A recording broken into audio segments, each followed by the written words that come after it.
Welcome one, welcome all to my podcast focusing on your favourite sports and your favourite athletes on their Olympic journey. This is the road to Tokyo. This is 2020 Vision. Hello and welcome to this week's episode of 2020 Vision. This is episode 4. Thank you very much for joining me. This week we are talking to two amazing athletes that are going to be competing at the 2019 World University Games in Naples, Italy from the 3rd to the 14th of July. I have Tori West, the heptathlete, and I also have Grant Szalek, the high jumper. We're going to be chatting with them during this podcast. I hope you enjoy. Here is my first chat with Tori West. Okay, so you're a heptathlete. Do you mind explaining that to people that may not know what it actually means to be a heptathlete? I know if we know what numbers are, we know hep is 7. So let's go on from that. Okay, well, it's 7 events, track and field events. But I do want to start off saying that it is the most, the heptathlon and decathlon are the most underrated events in track and field. Correct. So basically what happens is over 2 days, you do 7 events, 4 days on the first, 4 events on the first day, 3 on the second day, and they go in this order. It's 100-meter hurdles, high jump, shot put 200, come back the next day, long jump, javelin, 800. And then the winner or the goal is to perform your best in each event, and you get given a point score based on performance. So if I throw 40 meters, it's 100 points or something, or 45, it's 150. That's not correct, but just to give you an idea. Yep. And then the winner is the person with the most amount of points.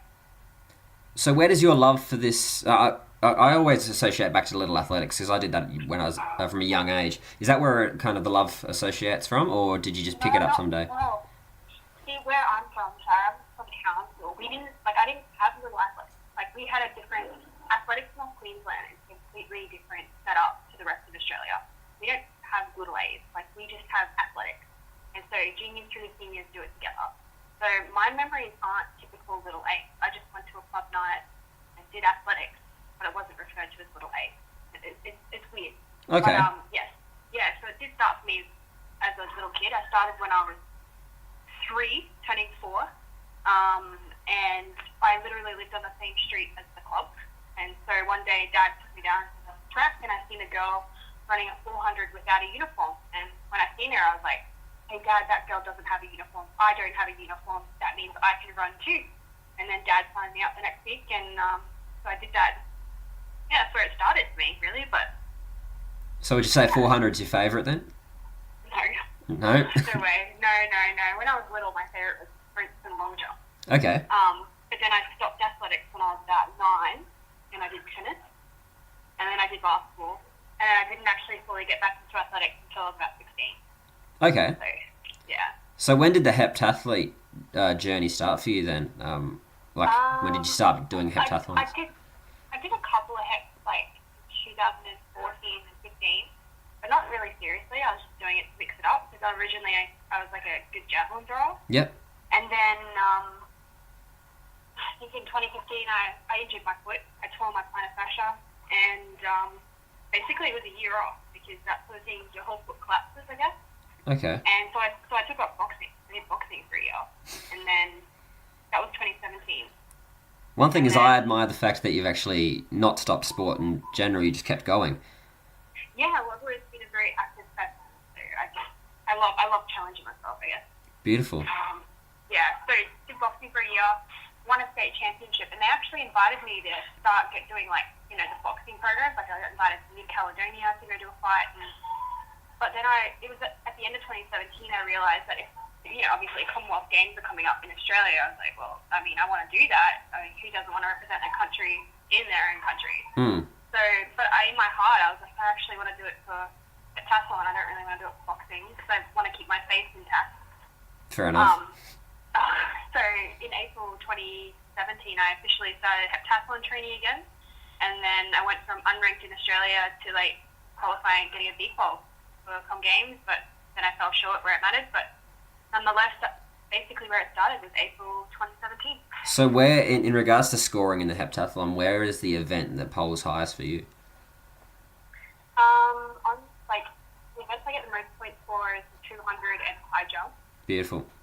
But if I'm pretty strong thrower. Like I can throw a javelin pretty far. Okay. That always helps in a hit, because usually the opposite, you can't really throw far. Yeah. Yeah. No, that's awesome. So, the way that I've actually come across your name is through the World University Game nominations. You're actually going. So, do you mind telling us what you're studying at university? Sure. I'm studying computer science at the University of Queensland. So data science and analytics, as well as a bit of programming. So. I didn't expect that, actually. That's awesome. Okay, this is a question for you here. Can you relate computer science to athletics and how you go on track? Is there anything that you can relate it to? Oh, can I relate it? Like, what do you mean? So can you relate it in regards to what the effort that you put into computer science and on the track? Is there any relation? Oh yeah, 100% data. Like in the track and field, what you put in is what you get out. Same thing with computer programs. You know, what you put in is what you get out. The computer's never wrong. You're wrong. These are all the ways it's set up. So I relate that very sort of analytical, logical sequence of things. Yeah, and also, I guess that's the main thing, data, input and output. Yep. Yeah.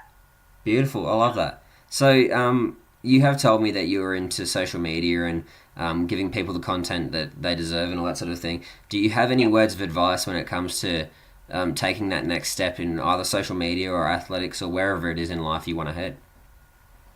Sure. Well, from a personal perspective, I'm just starting to really push myself, I guess, in that respect. To just be yourself. It's easy to just be yourself. It's in athletics in particular, I've noticed there's a very big trend of girls. You know, it's a very show your body, a certain style picture, edited.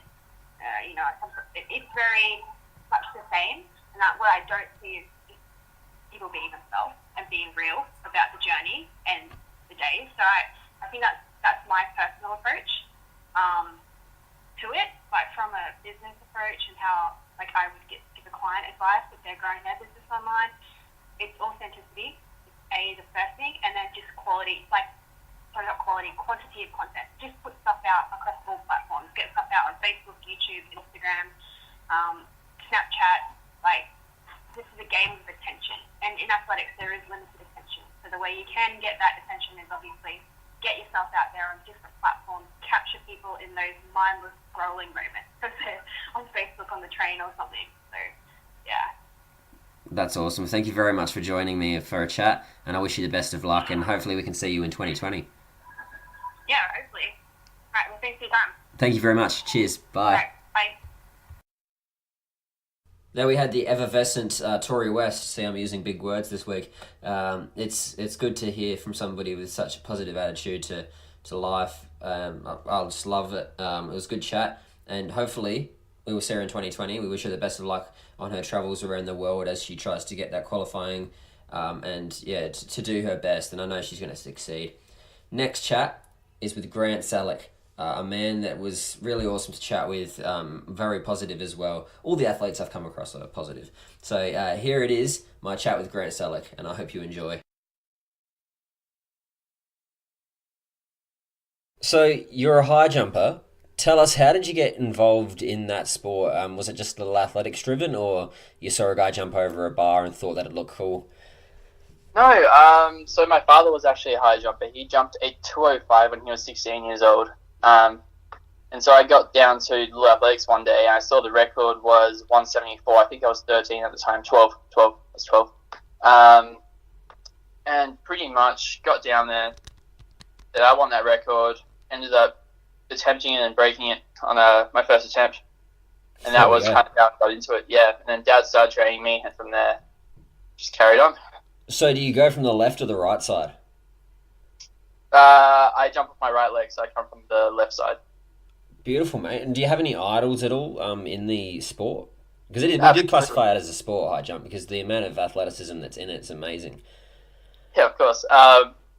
Definitely my biggest idol would be a guy called Stefan Holm. He's from Sweden. So okay. I'm actually quite a short high jumper. I measure up at 183, so 6 foot. Stefan Holm measured up at 181, so just a little bit shorter than me. He won Athens in 2004. Yeah. Which is just outstanding. He jumped 2 meters 40, and that was 59 centimeters over his own head, which is a world record in itself. and he is one of the top 13 jumpers of all time. So that's definitely my idol. Beautiful, and you'd like to see yourself up against the Derek Druins of the world and stuff like that at next year's Olympics? Absolutely, yeah. Pushing for it as hard as I can. Have plans to go to America and carry on training over there. And how's the qualification going for you then? I'm currently ranked at 75th in the world. It takes a top 48 to go through. So in my European season, I'm really hoping to bump up a couple steps. Hopefully get into the top 48, and that'll take me through. Beautiful, mate. So what's it like over in the WA athletics scene then? Do you mind describing it? Have you ever been to the SA scene or the New South Wales? How can you compare it? I've been to VIS, which is in Victoria, and the New South Wales Institute of Sport. WACE is definitely the best out of those three that I've seen. It's a brand new facility. It opened, I think, 4 or 5 years ago. And it has the only indoor track in Australia, so it's really, really handy for a high jumper, or any track athlete for that matter. Okay. So do you do the indoor scene as well as the outdoor?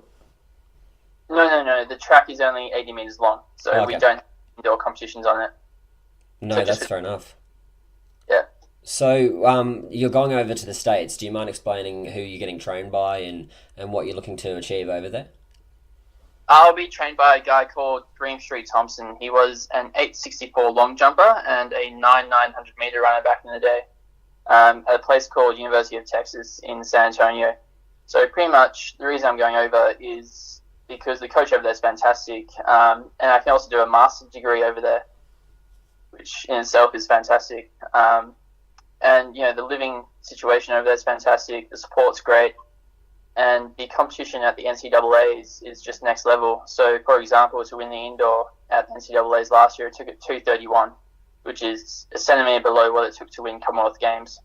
And that's just, an everyday meet for them. Happens, 2-3 times a year. It's just insane. Whole new level of competition and training and facilities. And that's the sort of level we, as athletes, need to push ourselves to. And we look at the guys that we do compete with, for more motivation. What sort of advice could you offer people that are looking to either head into high jump or just sport in general? Stick in it. Definitely stick in it. Don't get down by losing a couple of competitions. Make sure you always find value out of bad ones and take value from the good ones. Stay inspired. Talk to people. Look for advice. Beautiful, mate. Now I'll leave you with one last question. Can you compare commerce with high jump for me? Is there any comparison? Look, it's all pretty unpredictable. Big comparison, I guess, would be the drive it takes to to finish a degree, and working around the clock in both aspects of my life. It takes the same kind of drive to study full time as it does to be an athlete. And, if you want to be successful in either one of them, you have to put the time into it. You have to put the effort into it. And, that's pretty much the best comparison I can make is the amount of effort you have to put into it.